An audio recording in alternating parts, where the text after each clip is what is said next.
Prezados, vamos para mais uma prática. Nesse caso, a nossa prática vai ser sobre colisões.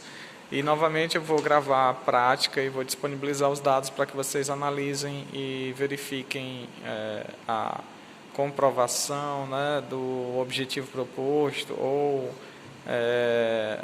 o possível falha na comprovação do que a gente está se propondo. O que diz a teoria das colisões, né? No nosso caso, a aula é sobre colisões. A colisão é um processo de interação entre dois corpos, tá? Por isso vai aparecer uma força entre eles, né? Pela terceira lei de Newton. Só que a colisão ela dura um tempo curto, um tempo limitado, né? Então, durante esse período de tempo, a força passa a atuar, ela pode atingir valores bem altos, mas ela também tende a zero no final. Então, é uma força variável atuando por um curto intervalo de tempo, mas que ela existe, né, durante a colisão. E se ela existe, ela vai transferir energia de um corpo para o outro, tá? Ou completamente ou parcialmente, tá? Então, no caso da colisão elástica, dependendo da situação, você tem transferência de energia, tá? Para uma energia potencial elástica, né? Devido à deformação do corpo, e posteriormente você tem a recuperação dessa energia devido à força elástica que aparece. Tá? Se for uma força não elástica, né? Uma colisão inelástica, você tem que a energia transferida, né, do movimento para o sistema, ela vai se dissipar em outras formas de energia. Geralmente a forma vai causar deformação nos corpos, vai aquecer e por aí vai. Bom, então a gente vai verificar tanto a colisão elástica como a colisão inelástica.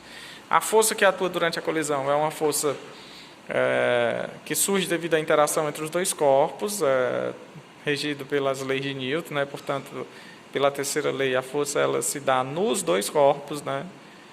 Na mesma intensidade, só que ela atua por um tempo curto. Então, para você encontrar, por exemplo, o trabalho feito ou a energia envolvida, né? Você precisa geralmente fazer uma integral, uma vez que a força é variável.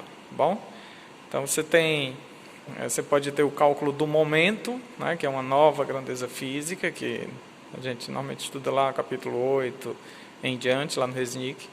Então, o momento é o produto da força pelo tempo que ela atua, né?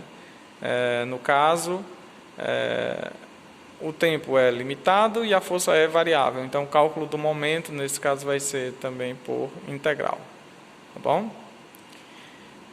E aí, o que diz a teoria da conservação da energia, né? Que a energia ela é conservada, mas a energia mecânica ela pode sofrer variação, uma vez que a colisão ela nem sempre é uma colisão elástica. Portanto, quando a gente faz o cálculo da energia, olhando só para a energia mecânica, a gente pode ter uma perda de energia mecânica, né?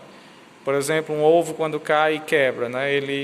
A energia mecânica vai a zero, né? Depois do ocorrido, ele vai a zero. Para onde foi a energia que existia antes do choque? Foi para a deformação, aquecimento do corpo, tá?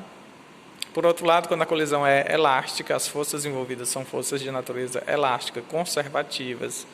A energia mecânica antes e depois do ocorrido se mantém constante. Uma outra variável que a gente costuma olhar é o momento, tá? E o momento, que é nada mais que o produto da massa pela velocidade, ele se conserva, o momento nesse caso aí é o momento linear, ele se conserva mesmo nas colisões inelásticas, tá? Então, quando você olha uma colisão do ponto de vista do momento linear, o momento sempre é conservado, independente da natureza das forças atuando, se são forças elásticas ou são forças também de natureza dissipativa. Perceba o seguinte, não é que a teoria da conservação do momento seja mais geral do que a teoria da conservação da energia. Tá? É que quando a gente está olhando para a energia, a gente está olhando só para um tipo de energia, que é a energia mecânica. Esta não se conserva em todos os casos.